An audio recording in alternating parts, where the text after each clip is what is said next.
Hey, do me a favor. Would you grab your phone? Because you just got to know a little bit about me. I would like to get to know a little bit about you. So this is what I refer to as an all skate. I don't know if some people in the crowd old enough to remember roller skating or ice skating, and they would have like a couples skate time, and then all the losers would go off the ice and not have somebody to skate with. And then you'd be excited when they'd say, hey, it's time for an all skate. That means everybody participates. And so I want to invite you to grab your phone. This is an all skate. So everybody that has a phone, if you would take that out right now. While you're getting your phone out, to help me get to know you a little bit more, I'm going to share with you a next step to help me do that in just a second. But while you're getting your phone out, I just want to recognize some of you may be in the room, and maybe this is the first time you've ever come into a church, or maybe the first time in a long time, or maybe you're watching online. I don't know how you stumbled across this link or how you started watching this video. I don't know how you made it here in the room today. Maybe somebody told you there's really cute girls that sing up on the stage, or maybe somebody promised you a free lunch or a free coffee after the service. I don't know how you landed here, but I just want to point out some things that are a little unusual. It's not even noon, by the way, and there were people who were singing and shouting and getting excited. It's not even lunchtime, like they've already had a couple of beers on a Friday night kind of excitement, okay? And they're singing and they were getting excited about the songs that they were singing, and there was some people in the audience, and you might have been looking around going like, they're super excited about these songs, but there were several of them, it seemed like they had a question about the song while they were singing the song. And then there was some people with two questions about the song while people leading us in the songs had questions about the songs. If you are in this room and some of what you've experienced so far today is kind of unusual for you, I just want to invite you into this place, because this is a safe space to explore faith. It's a safe place to be able to ask questions no matter where you are on the journey. But I hope you don't miss this. Lean in for a second, just for a moment. There was a line in the last song that we just sang. In fact, it was the very last line. And it said, love so amazing, it demands, key word, my soul, my life, my all, including my excitement on a Sunday morning before lunchtime, and we haven't even had a chance to have a drink yet and get that excited. It includes my shouting and my celebration, because the love is so amazing. You're in a room with some people that have experienced a love so amazing that they can't help but get their hands up celebrating. Just like some of the New Zealanders were celebrating last night because they won yet another game in the World Cup, and I'm, as an Australian, struggling with this whole deal right now. Some of my Indian friends just celebrated the greatest cricket, probably T20 match of all time. It was incredible. But to get to know you a little bit more, now that you've got your phone out, do me a favor. Up on the screen, we're going to put a QR code, and I just want to do a quick survey of who's in the audience this morning as it relates to kind of your experience with flying, okay? So if you haven't got your phone out, go ahead and get it out. I promise some people are still sitting with their arms crossed there. Maybe you suffer a little QR code PTSD. I understand that. Every time I see a QR code, I'm like, for all these years, nobody used these things. And then COVID came along and we all were forced to use them. So go ahead and scan the survey code. The QR code, you may need to zoom in a little bit with your camera. The first question you're going to get asked in the survey is, have you ever been on a plane before? Now, even if you don't do the digital version of the survey, you can just play along in the crowd. If you've never been on a plane before, that doesn't exclude you from the rest of the survey, by the way. You can still participate in the rest of the survey, all right? If you've been on a plane before, the rest of the survey may make a little bit more sense to you, but that's the first question. Have you ever been on a plane before? All right? Go ahead and click yes or no.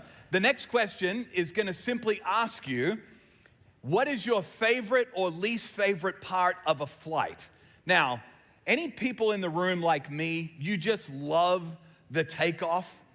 Like the takeoff, raise your hand if you're a takeoff fan. Okay, we got a few takeoff fans. Maybe you're watching online. You can just chime in online and put in there, hey, I'm a takeoff fan, or whatever in the chat if you'd like to. I love the takeoff. My least favorite part of a flight, if we're thinking about different parts of a flight, is the taxiing. I don't know about you, but once I land, this probably says a little bit about my personality. Once I land, I just want to get to the gate and get off the plane. Anytime they come over the speaker and say, our gate is not ready yet. Have you ever thought this? I think to myself, were they not expecting us?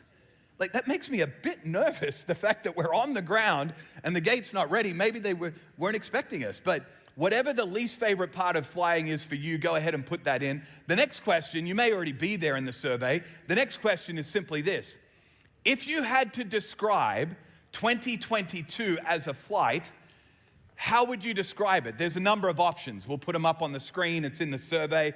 Would you say it's been kind of like climbing in 2022?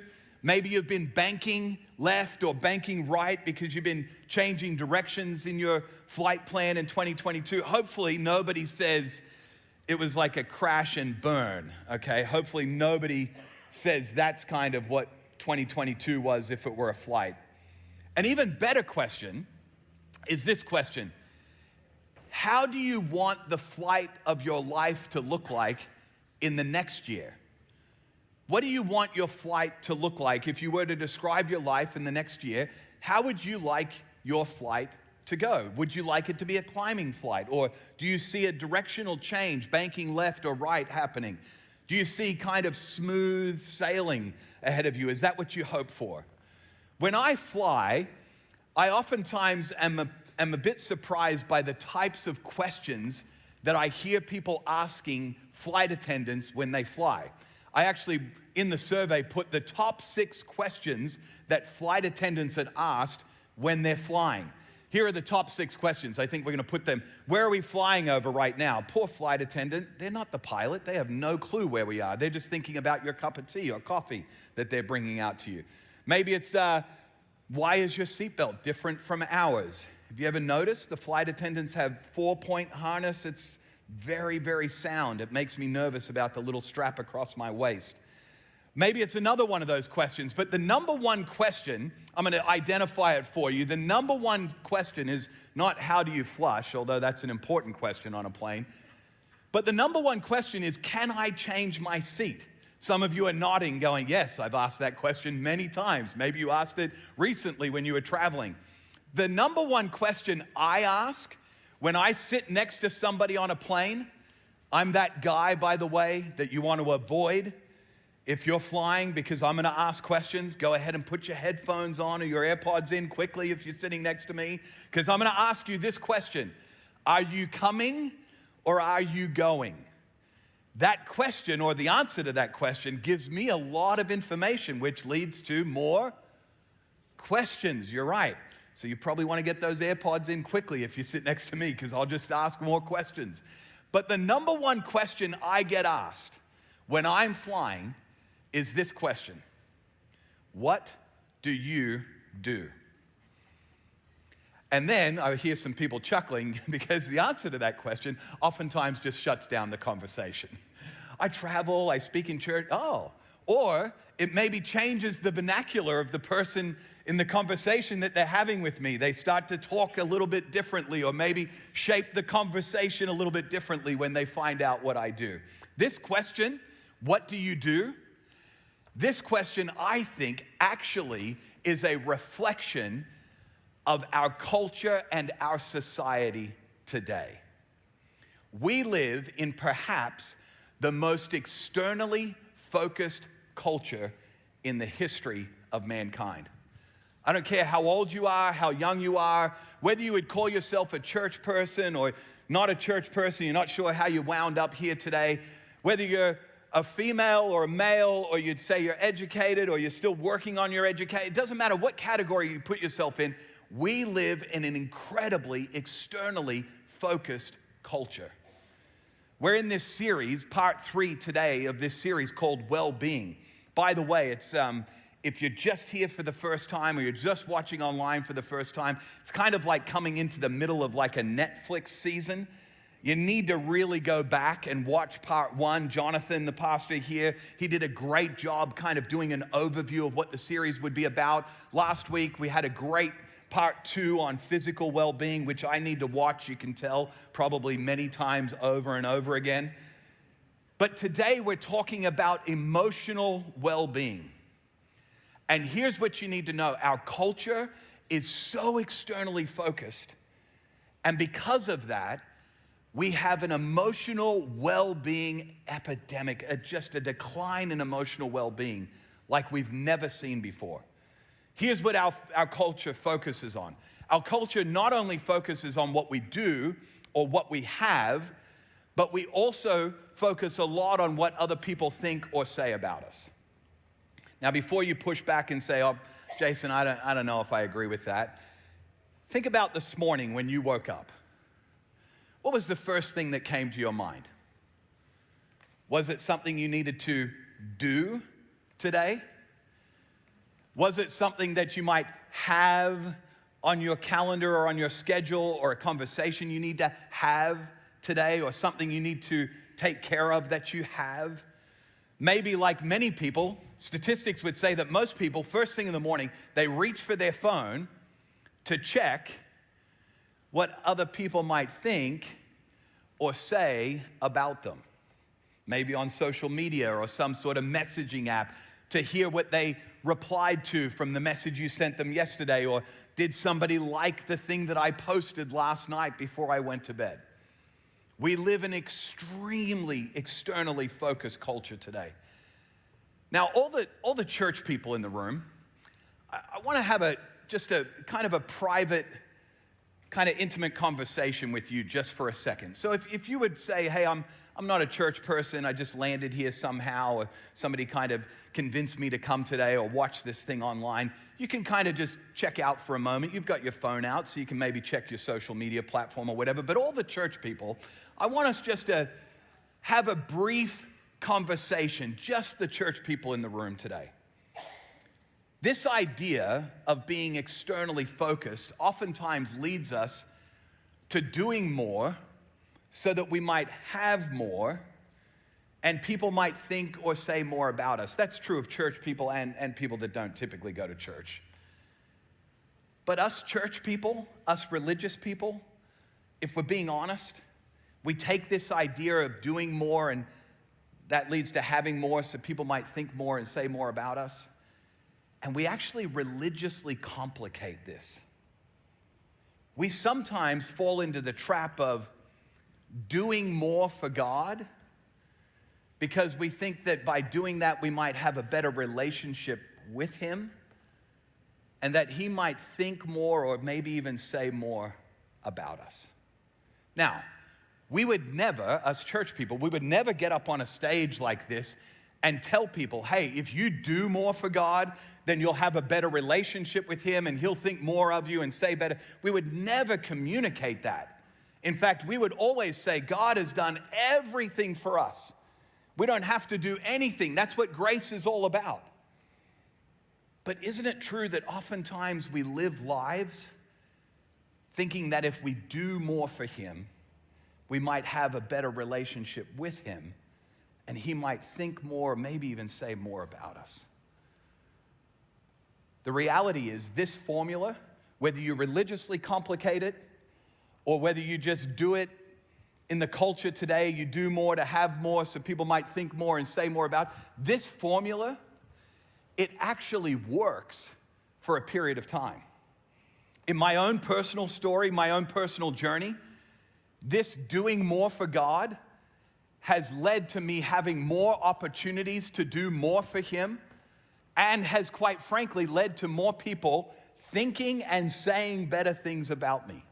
It works for a period of time. It's taken my life all across literally across the world, doing things for God. It led me to probably one of my favorite times of ministry. I was living in the city of Colorado Springs because I had done more for God and people had seen that. And so because of that, they had asked me to do more for Him and come and lead a church. During the first 18 to 24 months at this church, our attendance more than tripled Externally, things looked great. The amount of people in small groups, these little connect groups that meet in homes during the week, had more than doubled. Our giving, our generosity had more than tripled during that period of time. On top of that, we had launched a little 3-week conversation, a little series like we're in right now, Wellbeing. We had launched one called 'Cause I Love You, or COS I Love You. COS is the abbreviation for Colorado Springs. And because of that little series about loving our city with no strings attached, within about 18 to 24 months, more than 100 churches in our city all rallied together around this movement called 'Cause I Love You, and were doing incredible things to love the city with no strings attached. It was a fantastic time in my life and ministry and leadership, because externally, everything was up and to the right. But what most people didn't realize is that although externally things were going great, internally, my life was actually imploding. I know it's hard for you to imagine, but getting 100 churches to all rally around the same sort of thing and align themselves comes with a little bit of friction sometimes, and a little bit of relational tension between leaders in churches, go figure. And getting that many people to jump into community groups or small groups during the week, and that much attendance growth comes with a little bit of challenges for the staff and the team that are helping to serve in the church. And so because of that, internally, my life was imploding, although externally things were going great. I'll never forget one night, I'm walking around my neighborhood with my wife, which I would do oftentimes when I was frustrated, or one of the other two feelings that I could identify at that time, frustrated, angry, or good. And I was kind of frustrated, probably more angry, and as I'm walking around the neighborhood complaining and kind of telling God what I really thought of him and what I really thought of what was going on in the church in the city, I'll never forget, in anger, I took my glasses off, I snapped them in half, and I threw them down on my neighbor's driveway and dropped an F-bomb at the same time at God. And in that moment, my wife said 3 incredible words to me that changed the trajectory of my life. And all the guys in the room, if you get nothing out of today's talk, nothing else out of today's talk, take this one simple truth: listen to your spouse. I'm not kidding. They have some sort of dialed in thing on emotional well-being that us guys just don't typically have. My wife looked at me and said, "Jason, you need help." I took it seriously, made a couple of phone calls, finally was introduced to a guy named Lance Witt, who has become a friend and a mentor, and he introduced me to this concept. We're gonna put it up on the screen. It's the concept of soul care. Lance describes it as tending to the garden of your inner life. See, most of my life and leadership to this point had been primarily focused on, and I had been trained on how to harvest the forest of my external life. That's what culture, that's what society measures. How well do you harvest the forest of your external life? That's what people like online. That's how people get promotions, because they do well at harvesting the forest of their external life. But nobody had really taught me to tend to the garden of my inner life. Here's what I discovered over the next few months. I discovered this truth: that your internal health, the health of your internal life, will eventually be exposed and revealed in your external life. It may not happen in a hurry, but over time, the health of your inner life will eventually come out and will be revealed in your external life. During this time, there was a conversation from the first century that Jesus had with a couple of sisters that really spoke into this issue, this tension of the external life and the internal life. And some of you in the room have been wondering, are we gonna get to the Jesus part? I mean, like the Tony Robbins motivational thing at the front end, that's great, but surely we're gonna, even the people that don't normally go to church are probably thinking, eventually we're going to get to the Jesus, right? To the Jesus part. Good news. This is the time. So lean in. Jesus, in the first century, has an incredible conversation with a couple of sisters named Mary and Martha. One of Jesus' first followers, a guy named Luke, who was a doctor in the first century, he actually took the time to give a detailed account of the life of Jesus and many of the stories that we know about Jesus' time here on earth and his ministry. If you're brand new to church, brand new to the Bible, I would encourage you, check out this account, Luke's account of the life of Jesus. It's a great way to discover what Jesus was and is all about. In this story, Luke begins by telling us that Jesus and his disciples were on their way to a village, and when they came to this village, they were met by a woman named Martha who opened her home to them. Now, unlike today when lots of us travel, we stay in hotels. Back in the first century, people would have stayed in each other's homes. And so when Martha opened her home to Jesus and the disciples, this was kind of like that, mi casa, su casa, my house is your house. She gave them fridge rights, like you can open the fridge, get anything you like. It was that kind of situation. Now, this is a little bit unusual though, because in the first century, women who weren't married wouldn't typically invite a rabbi or a man into their home. So this really kind of shows us how Jesus was different from many rabbis and how Jesus actually opened the opportunity for men and women, educated, uneducated, doesn't matter who you are, you're all welcome to follow this rabbi named Jesus. And the same is still true today. The story continues. It says this: not only did Martha invite them all into her home, but it says that she had a sister called Mary, and I love the detail that Luke gives us in the story. She had a sister named Mary who sat at the feet of Jesus. And what was Mary doing while she was sitting? Listening to him. Now, just stay with me for a second. Imagine you're in the first century. Put yourself in the story. Imagine the feelings and the emotions that are going on in the story. Most people in the first century, when they were around a rabbi, the best place to be was on the right or on the left-hand side of the rabbi. In fact, some of you have read stories about people arguing, could they sit on the left or on the right-hand side of Jesus? Because that's the prime Instagram photo op, okay? Somebody takes a photo of the rabbi, you're on the left or on the right, and they tag at Jesus Rabbi, and they tag you. That's something you're resharing. But not Mary. Mary, her focus is sitting at the feet of her rabbi Jesus, her teacher, and listening to him.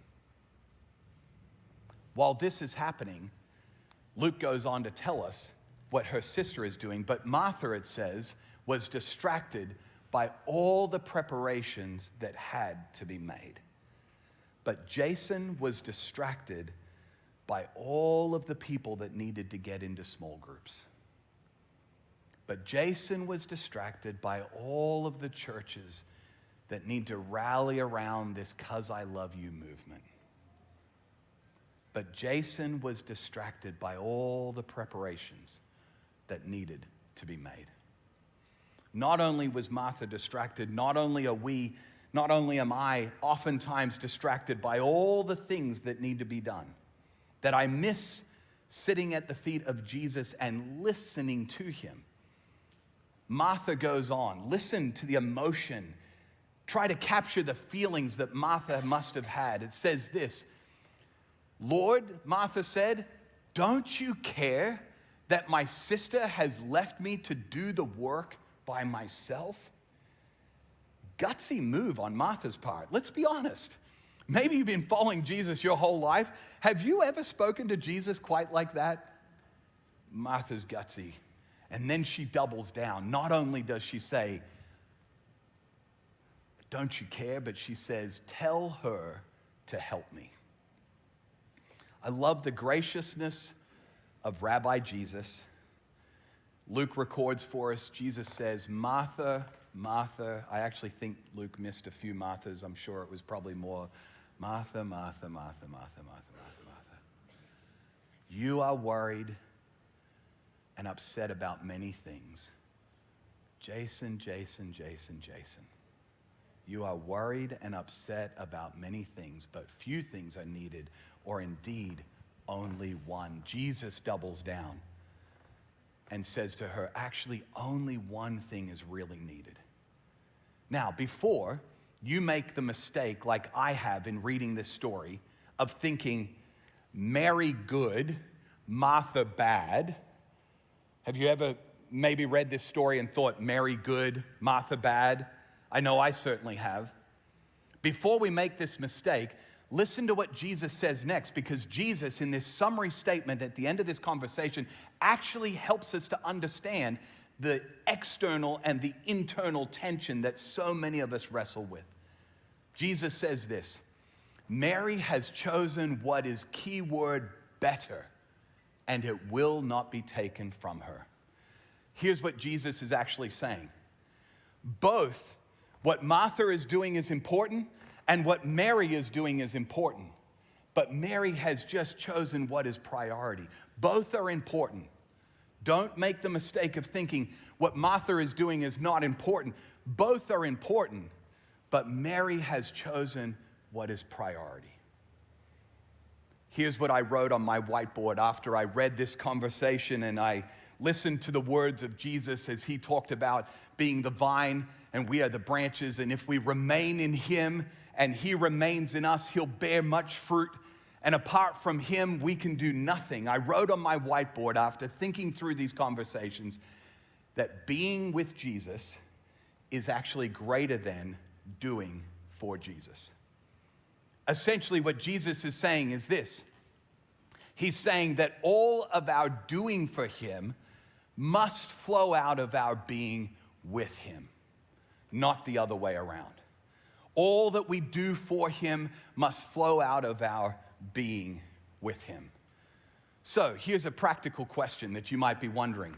Jason, what does it look like in 2022 to sit at the feet of Jesus? We're not living in the first century. Jesus didn't get welcomed into our home, physically speaking. What does it look like to sit at the feet of Jesus? I want to give you just a couple of practical things that have been helpful for me.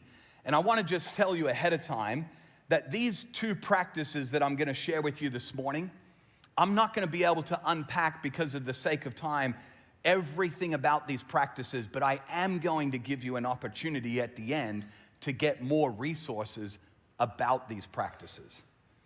The first practice is a practice of silence and solitude. And people that have followed Jesus literally for centuries have been practicing this idea of just sitting and being with Jesus in silence and solitude for literally hundreds, even thousands of years. Now, even if you're not a church person or a follower of Jesus, I guarantee you, if you're looking to improve your emotional well-being, your counselor or your therapist is going to recommend to you something called mindfulness, which is a great tool. Just know that followers of Jesus have been doing this for centuries and been just recentering and refocusing themselves back on the person of Jesus through rhythms of silence and solitude all throughout their day. It's actually one of my favorite parts of the day. When I wake up in the morning, I get up, first thing I do is I make a cup of tea. I know that just excluded me from all the coffee drinkers in the crowd, but stick with me. I'm really a decent guy, I promise. I don't drink coffee, but I love a cup of tea.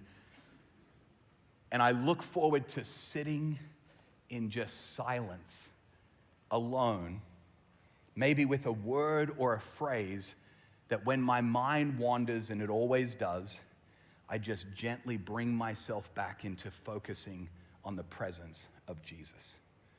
You know what's so exciting about this practice? Doesn't matter where I am, how much jet lag I have, or what time zone I'm on.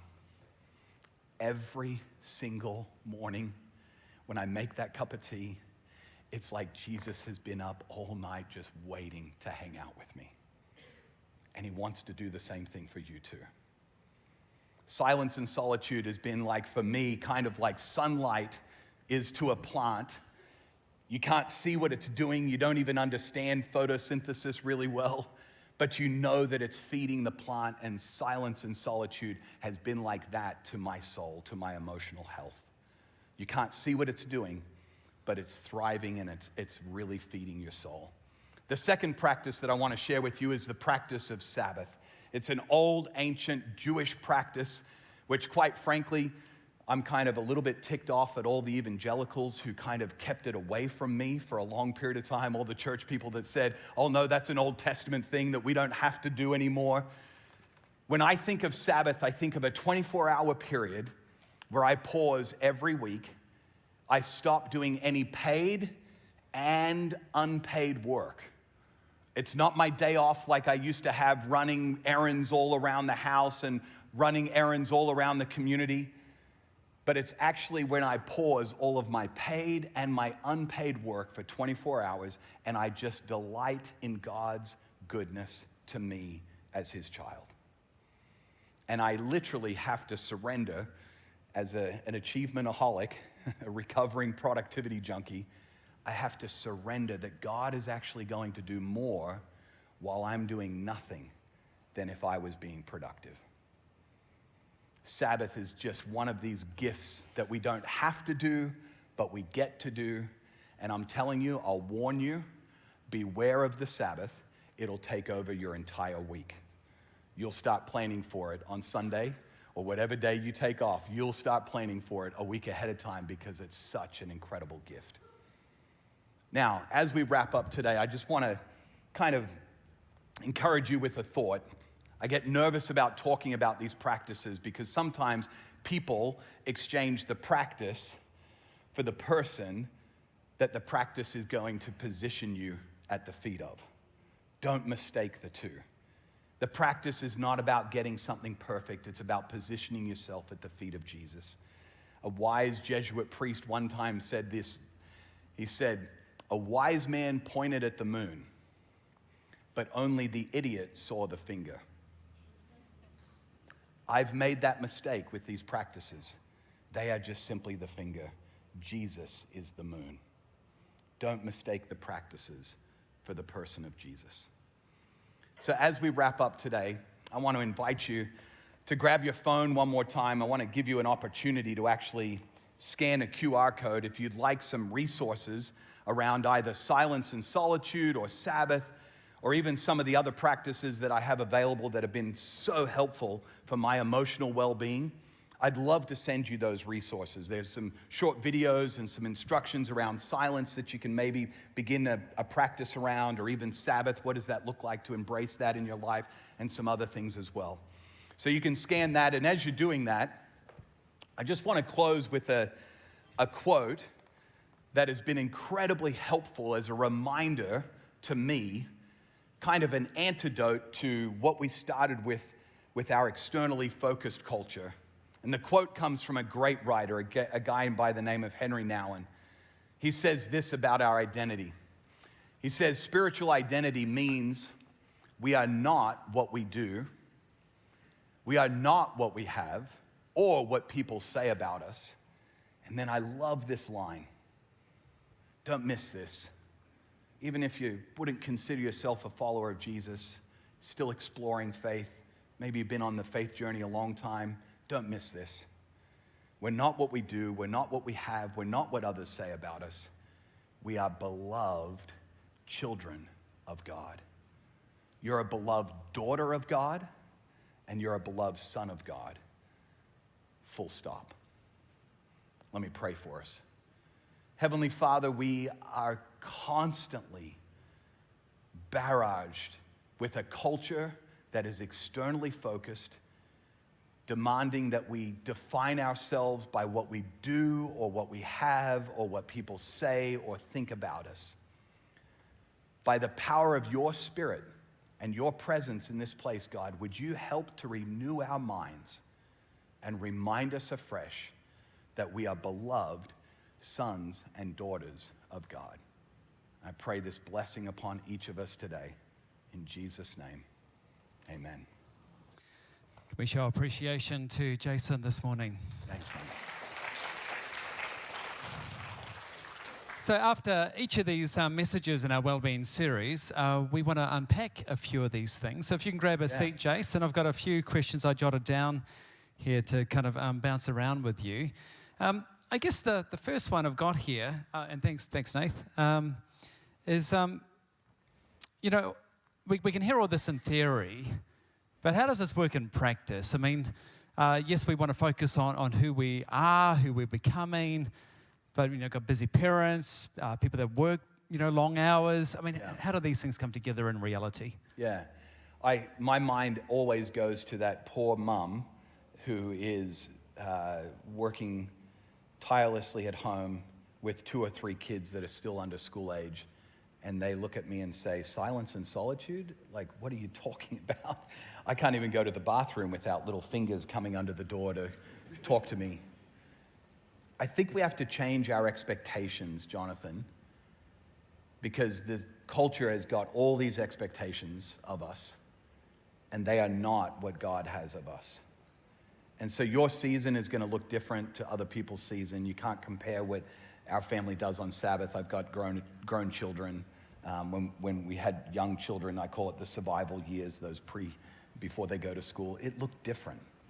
And so I think for me, first step was changing the dashboard of success, exchanging what the world says is success for what God says about me. That was super helpful for me as a first step.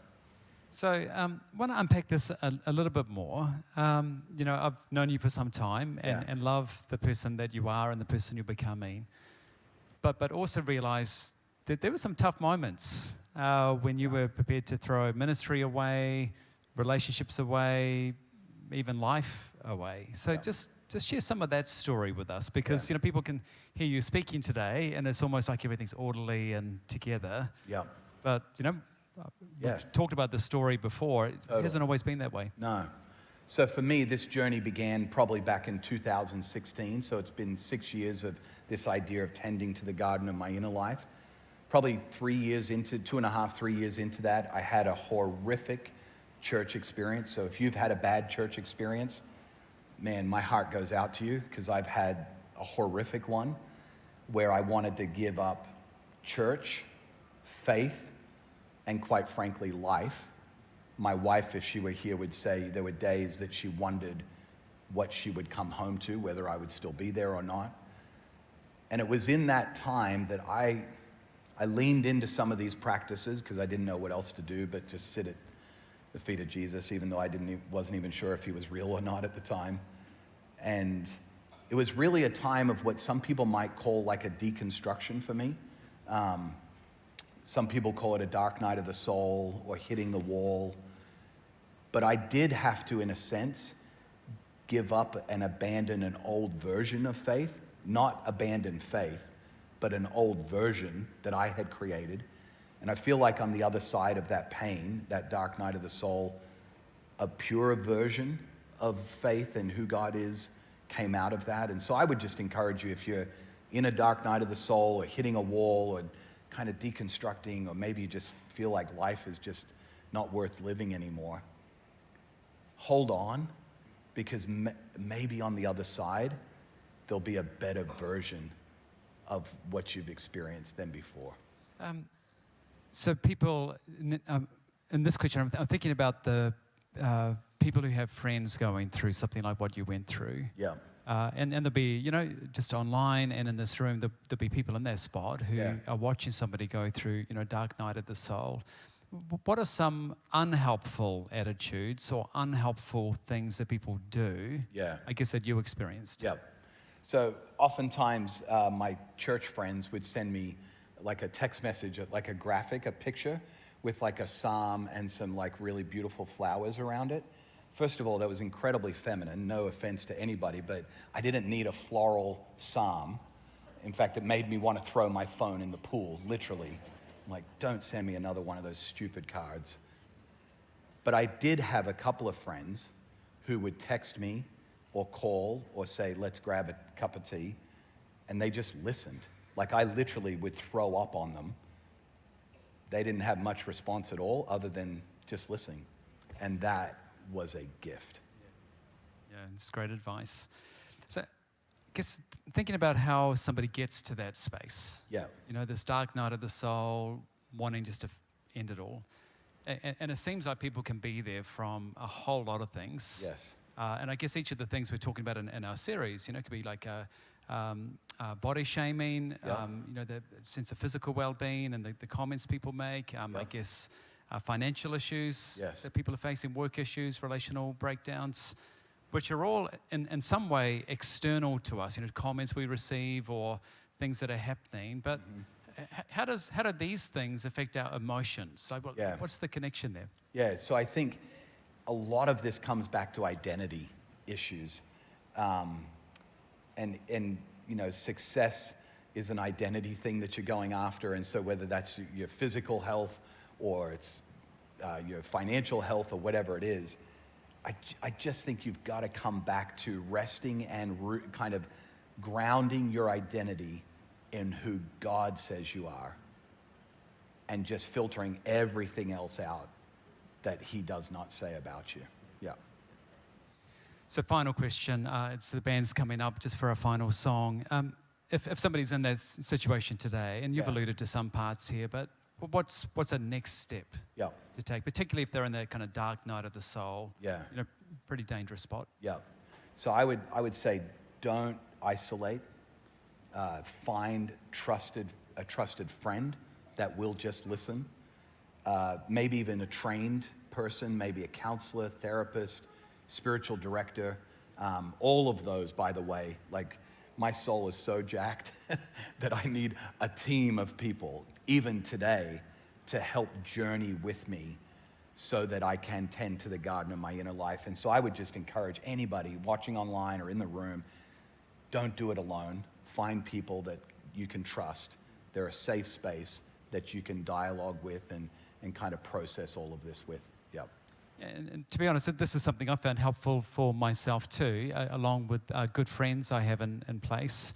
I see a counselor each month. Yeah. And I see that person not necessarily because I'm in a bad place, but even when I think life is actually going quite well. Yeah. Just somebody asking me some good questions and helping me process through that space. It's almost like I see it as a warrant of fitness for where I'm at. Absolutely. And just a bit of a check-in. So I'd like to just pray for a moment. And I want to pray particularly for people online here in the room that are actually just finding things pretty tough right now for a lot of reasons. Because as we sung earlier, we believe Jesus is here and we believe Jesus is able to bring hope and healing. It may be a process, maybe a journey. It may not be an instant thing, but he's here. And so let's just quiet to be silent for a moment. Jesus, to begin that healing process for us. Let's pray together.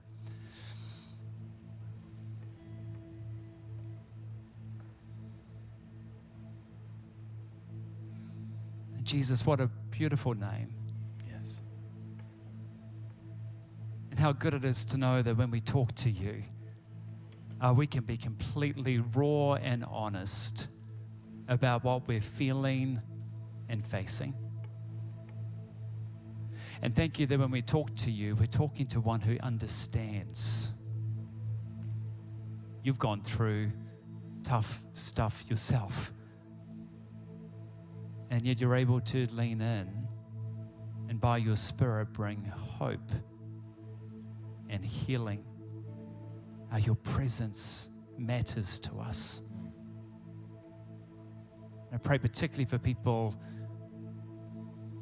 finding things tough today, physically, emotionally, spiritually, whatever it is,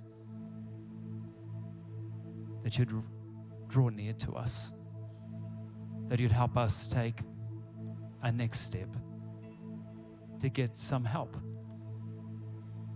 And through that you would be at work, bringing healing to us physically, emotionally, spiritually. Thank you, Jesus. Thank you, Jesus. Amen.